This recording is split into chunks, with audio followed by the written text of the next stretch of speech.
Bienvenidos a esta presentación titulada Postulados del condicionamiento clásico.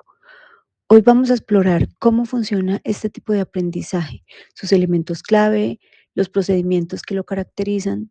Además, veremos ejemplos prácticos y aplicaciones que seguro reconocerán en su vida cotidiana. Mi nombre es Yuri Ramírez, estudiante de psicología de la Universidad Iberoamericana y estoy emocionada de compartir este tema con ustedes. Comencemos. El condicionamiento clásico es uno de los pilares fundamentales de la psicología del aprendizaje, descrito por el científico ruso Iván Pavlov. Este modelo explica cómo los seres vivos aprenden a asociar estímulos en su entorno, generando respuestas específicas ante ciertas situaciones.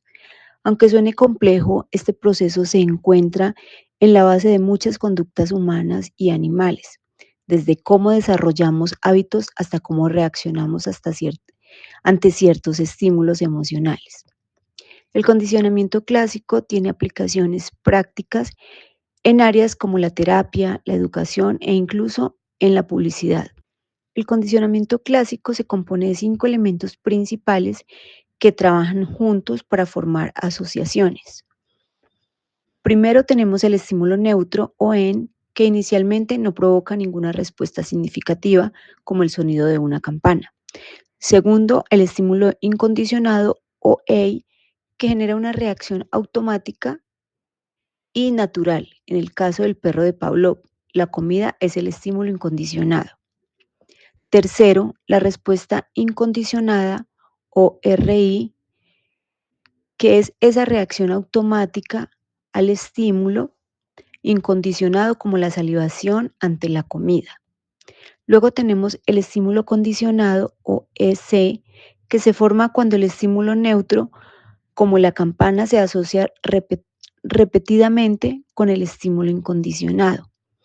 Por último, está la respuesta condicionada o RC, que es la respuesta aprendida al estímulo condicionado, como la salivación del perro al escuchar la campana, incluso si no hay comida. Este proceso es la base del aprendizaje asociativo. Existen diferentes procedimientos que definen cómo se relacionan los estímulos en el condicionamiento clásico. Primero está el condicionamiento demorado, donde el estímulo neutro se presenta antes del estímulo incondicionado y ambos se solapan en el tiempo. Este es el procedimiento más eficaz. El condicionamiento de huella implica que el estímulo neutro termina antes de que comience el estímulo incondicionado, dejando un pequeño intervalo entre ambos. El condicionamiento simultáneo, los estímulos neutros e incondicionado se presentan al mismo tiempo, aunque su efectividad es limitada. Por último, el condicionamiento hacia atrás o retroactivo ocurre cuando el estímulo incondicionado aparece antes que el estímulo neutro y suele ser el menos efectivo de todos. Cada procedimiento tiene un impacto distinto en el aprendizaje y depende de cómo los estímulos se presentan y se asocian en el tiempo. Veamos cómo estos conceptos se aplican en la práctica con dos ejemplos cotidianos. Primero, imagina que un estudiante asocia el sonido de su alarma con el estrés que siente antes de un examen. Aquí el sonido de la alarma es inicialmente un estímulo neutro, pero al repetirse en contextos con los exámenes se convierte en un estímulo condicionado. Con el tiempo, solo escuchar la alarma genera una respuesta condicionada de estrés, incluso sin que haya un examen cercano. En otro caso, pensemos en un niño que asocia el olor de una clínica dental con el dolor de una inyección. En este ejemplo, el olor de la clínica es inicialmente un estímulo neutro, mientras que el dolor de la inyección es el estímulo incondicionado.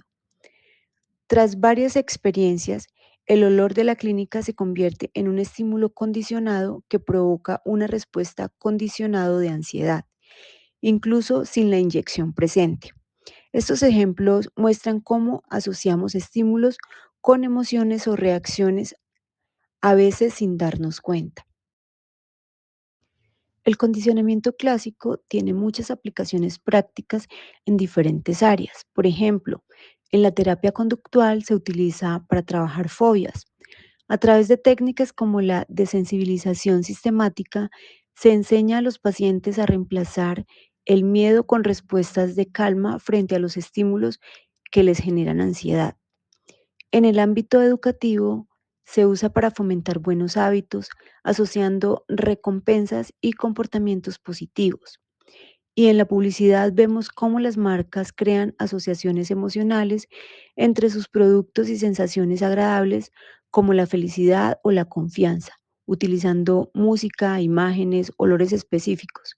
Esto demuestra que el condicionamiento clásico está presente en más aspectos de nuestra vida de lo que imaginamos. Concluimos entendiendo que el condicionamiento clásico es un proceso clave para entender cómo aprendemos y cómo respondemos a estímulos en nuestro entorno. Sus elementos básicos y procedimientos nos ayudan a comprender cómo se forman estas asociaciones. Además, su influencia en áreas como la terapia, la educación y la publicidad demuestra su relevancia en nuestra vida cotidiana. Espero que esta presentación les haya permitido entender mejor este fascinante tema y los invito a reflexionar sobre cómo el condicionamiento clásico podría estar influyendo en sus propias experiencias. Por último, aquí tienen las principales referencias que utilicé para esta presentación.